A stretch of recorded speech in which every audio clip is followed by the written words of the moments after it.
పిల్లలకి లంచ్ బాక్స్లోకి ఏం చేయాలో అర్థం కానప్పుడు ఈ విధంగా పుదీనా అలానే కొత్తిమీరతోటి రైస్ చేయండి, చాలా టేస్టీగా ఉంటుంది. ఈ రైస్ చేసుకోవడానికి ముందుగా పుదీనా అలానే కొత్తిమీర తీసుకోవాలి. ఇక్కడ నేను ఒక చిన్న కట్ట పుదీనా అలానే చిన్న కట్ట కొత్తిమీర తీసుకున్నాను. ఈ రెండు కూడా ఈక్వల్ క్వాంటిటీస్లో తీసుకోవాలి. అలానే 4 నుంచి 5 పచ్చిమిరపకాయలు, వాటితో పాటుగా 3 నుంచి 4 సన్నగా కట్ చేసుకున్న ఉల్లిపాయలు తీసుకోవాలి. ఇప్పుడు మసాలా తయారు చేసుకోవడానికి ముందుగా బాండీలో 1 టేబుల్ స్పూన్ నూనె హీట్ చేసుకున్న తర్వాత అందులో 1 ఇంచ్ చెక్క, 4 నుంచి 5 లవంగాలు, అలానే సన్నగా కట్ చేసుకున్న ఉల్లిపాయలు వేసుకొని బాగా వేయించుకోవాలి. ఇలా అంటే ఉల్లిపాయలు కొంచెం పింక్ కలర్లో వచ్చిన తర్వాత అందులో 4 నుంచి 5 జీడిపప్పు వేసేసుకోవాలి. ఇలా వేసుకున్న తర్వాత అందులో పచ్చిమిరపకాయలు కూడా వేసేసుకొని ఇవన్నీ కూడా వేయించేసుకోవాలి. ఇలా కొద్దిగా వేగిన తర్వాత అందులో 1 టేబుల్ స్పూన్ వరకు నువ్వులు వేసుకొని వేయించుకోవాలి. నువ్వులు కొద్దిగా వేగిన తర్వాత అందులో మనం తీసి పెట్టుకున్న పుదీనా అలానే కొత్తిమీర వేసేసుకోవాలి. ఇలా వేసుకొని పుదీనా అలానే కొత్తిమీర అంతా కూడా బాగా కలుపుకోవాలి. ఇలా కలుపుకున్నట్లయితే మనకి ఉల్లిపాయలు అలానే పుదీనా కొత్తిమీర బాగా కలిసిపోతాయి. దానివల్ల ఉల్లిపాయలు అనేవి మాడకుండా ఉంటాయి. కొత్తిమీర పుదీనా అంతా బాగా వేయించుకోవాలి. ఇలా వేయించుకున్నట్లయితే మన రైస్ కూడా చాలా టేస్టీగా ఉంటుంది. ఉల్లిపాయ, పుదీనా, కొత్తిమీర, జీడిపప్పు వేసుకోవడం వల్ల చాలా టేస్టీగా వస్తుంది. ఇది చల్లార్చుకోవాలండి కొంచెం సేపు.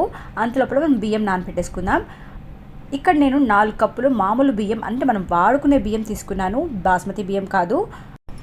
ఇప్పుడు ఈ బియ్యంలో నీళ్లు పోసుకొని 2 నుంచి 3 సార్లు బాగా కడుక్కోవాలి. ఇలా కడుక్కున్న తర్వాత మాత్రమే అందులో మళ్ళీ నీళ్లు పోసేసుకొని నానబెట్టేసుకోవాలి. ఇక్కడ నేను అరగంట పాటు నానబెట్టేసుకుంటున్నాను. ఇవి నానే లోపల మనం ఇందాక వేయించి పెట్టుకున్న పుదీనా కొత్తిమీర కూడా చల్లారిపోయి ఉంటాయి. దాన్ని మిక్సీ పట్టేసుకోవాలి. మిక్సీ జార్లో వేసేసుకొని మెత్తగా మిక్సీ పట్టేసుకోవాలి. చూసారు కదా, ఈ విధంగా మిక్సీ పట్టుకుంటే సరిపోతుంది. ఇప్పుడు ఈ పుదీనా పేస్ట్ అంతా పక్కన పెట్టేసి ఇప్పుడు మనం దేంట్లో అయితే రైస్ చేసుకోబోతున్నామో అందులో ఒక 2 టేబుల్ స్పూన్స్ వరకు నూనె హీట్ చేసుకొని అందులో మసాలా దినుసులు అంటే చెక్క, లవంగాలు, బిర్యానీ ఆకు, లవంగాలు, స్టోన్ ఫ్లవర్, ఇలా మరాఠీ మొగ్గ, మన ఇంట్లో అప్పటికప్పుడు ఏమైనా మసాలా దినుసులు ఉంటే అవన్నీ యాడ్ చేసేసుకోవచ్చు. అవన్నీ యాడ్ చేసుకున్న తర్వాత అవి బాగా వేగిన తర్వాత అందులో సన్నగా కట్ చేసుకున్న ఉల్లిపాయలు వేసుకొని వేయించుకోవాలి. ఇలా వేగుతున్నప్పుడే 1 టేబుల్ స్పూన్ వరకు అల్లం వెల్లుల్లి పేస్ట్ కూడా వేసుకొని బాగా వేయించేసుకోండి. అల్లం వెల్లుల్లి పేస్ట్ బాగా వేగినట్లయితే అడుగంటుతూ ఉంటుంది. అదే టైంలో మనం సన్నగా కట్ చేసుకున్న టమాటాలు వేసేసుకొని బాగా వేయించేసుకోవాలి. ఈ టమాటాలన్నీ కూడా బాగా మగ్గిపోవాలి. ఈ టమాటాలు మగ్గిన తర్వాత అందులో మనం ఇందాక పేస్ట్ చేసి పెట్టుకున్న కొత్తిమీర, పుదీనా పేస్ట్ వేసేసుకొని బాగా కలిపేసుకోవాలి. పుదీనా, కొత్తిమీర మనం తయారు చేసుకున్న మసాలాలో కలిసిపోతుంది. తర్వాత కొద్ది నీళ్ళు పోసేసుకొని దీన్ని బాగా దగ్గరగా చేసుకోండి.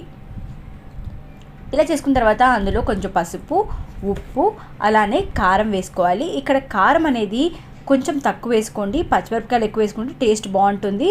సో ఇవన్నీ బాగా కలిపిన తర్వాత పుదీనా కొత్తిమీర పేస్ట్ అనేది బాగా వేగిన తర్వాత మనం ఇందాక నానబెట్టుకున్న రైస్ని వేసేసుకోవాలి. ఇక్కడ నానబెట్టుకున్న రైస్ వేసిన తర్వాత పుదీనా కొత్తిమీర పేస్ట్తో పాటు బాగా కలిపేసేసుకోవాలి. ఇలా కలుపుకున్న తర్వాత ఒక 2 నిమిషాల పాటు దాంట్లో మగ్గించినట్లయితే చాలా టేస్టీగా ఉంటుంది. అందులో ఇప్పుడు మనం వాటర్ పోసేసుకోవాలన్నమాట.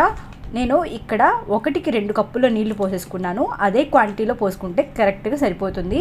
మీరు అదే క్వాంటిటీలో పోసుకోండి. అలానే ఒకసారి నీళ్ళంతా పోసిన తర్వాత బాగా కలిపేసుకొని ఉప్పు సరిపోయిందో లేదో చూసుకొని ఉప్పు యాడ్ చేసుకోవాలి. ఇక్కడ మనం కరెక్ట్గా ఉప్పు క్వాంటిటీ అనేది చూసుకోవాలండి. ఇలా చూసుకున్నట్లయితే మనకి రైస్ అనేది కూడా కొంచెం కరెక్ట్గా టేస్ట్ అనేది తెలుస్తుంది. చివరిగా ఒకసారి ఉప్పు చూసుకొని కరెక్ట్గా సరిపోయిందో లేదో చూసుకున్న తర్వాత మూత పెట్టేసుకొని ఒక 10 నుంచి 20 నిమిషాల పాటు లో ఫ్లేమ్లో ఉడకబెట్టేసుకోండి. అంతే అండి, చాలా సింపుల్గా అయిపోతుంది, చాలా టేస్టీగా కూడా వస్తుంది. ఒక 10 నిమిషాల తర్వాత చూస్తే నీట్గా ఉడికిపోతుంది, పర్ఫెక్ట్గా రెడీ అయిపోతుంది, చాలా టేస్టీగా ఉంటుంది. పిల్లలు కూడా ఇష్టంగా తింటారు. ఒకసారి ఈ రెసిపీని మీ పిల్లలకి లంచ్ బాక్స్లో తయారు చేసి పెట్టండి, మాట్లాడు కూడా తినేస్తారు, అంత బాగుంటుంది. ఫ్రెండ్స్, ఈ వీడియో నచ్చితే తప్పకుండా లైక్ చేసి షేర్ చేయండి. మా ఛానల్ సబ్స్క్రైబ్ చేసుకోండి. Thank you for watching. మళ్ళీ కలుద్దాం.